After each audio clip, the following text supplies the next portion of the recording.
সিলেটে জিম্বাবুয়ের বিপক্ষে টেস্টের প্রথম দিনটা ভুলে যেতে চাইবে বাংলাদেশ। প্রথম ইনিংসে ব্যাট করতে নেমে মাত্র 191 রানে গুটিয়ে গেছে স্বাগতিকরা। জবাবে দিনের শেষে কোনো উইকেট না হারিয়ে 67 রান তুলে নেয় জিম্বাবুয়ে। সব মিলিয়ে ব্যাটিং ব্যর্থতা, বডি ল্যাঙ্গুয়েজ আর মানসিক দুর্বলতায় ভরা একটি দিন পার করেছে বাংলাদেশ দল। 2 উইকেট হারিয়ে 84 রান নিয়ে দিনের প্রথম সেশনটা তুলনামূলক ভালো কাটলেও পরের দেড় সেশনে 8 উইকেট হারিয়ে পুরো ব্যাটিং লাইন আপ ধসে পড়ে।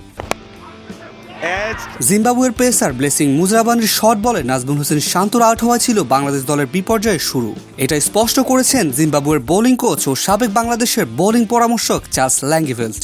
দিন শেষে সংবাদ সম্মেলনে এসে ল্যাঙ্গেভেল্ট বলেন, আমি এটাকে মানসিক সমস্যা বলবো। যে কোনো দলের ব্যাটিংয়ে এমন হতেই পারে। নাজমুলের আউটের প্রসঙ্গ টেনে তিনি ব্যাখ্যা দেন, মুজরাবানি ক্রস সিমে বল করেছিল, যেটা একটু বেশি বাউন্স করেছে। ওর রান করার জায়গা হলেও এমন ভুল হতেই পারে। ল্যাঙ্গেভেল্ট আরও জানান, প্রথম সেশনে জিম্বাবুয়ের বোলাররা কিছুটা বেশি শর্ট বল করায় বাংলাদেশ কিছুটা সুবিধা পেয়েছিল। তবে পরে 8-60 বোলিংয়ে চাপে পড়ে যায় স্বাগতিকরা। স্পিনার ওয়েলিংটন মাসাকাজা ও ওয়েসলি মাধাভেরে শেষ দিকে লেজ গুটিয়ে নিয়ে নিশ্চিত করেন বাংলাদেশের দ্রুত পতন।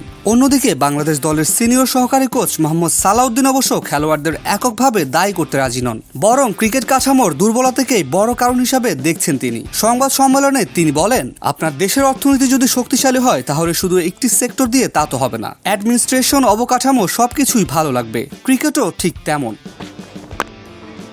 শুধু খেলোয়াড়দের দায় দিয়ে লাভ নেই। খেলোয়াড়রা চেষ্টা করেছে, কিন্তু তাদের সফলতার জন্য পর্যাপ্ত সাপোর্ট সিস্টেম, উন্নত কোচিং, ভালো একাডেমি ফ্যাসিলিটি থাকা দরকার। শুধু অনুশীলন করে হবে না, আরো অনেক কিছু দরকার, যেগুলো আমি এখানে বলতে পারবো না, বলা উচিত না। তবে দ্রুত ব্যবস্থা নেওয়া দরকার। যতদিন না ক্রিকেটারদের ঘিরে থাকা কাঠামো শক্তিশালী হবে, ততদিন হয়তো আমরা শুধু টেস্ট খেলে যাব, কিন্তু জিততে পারবো না।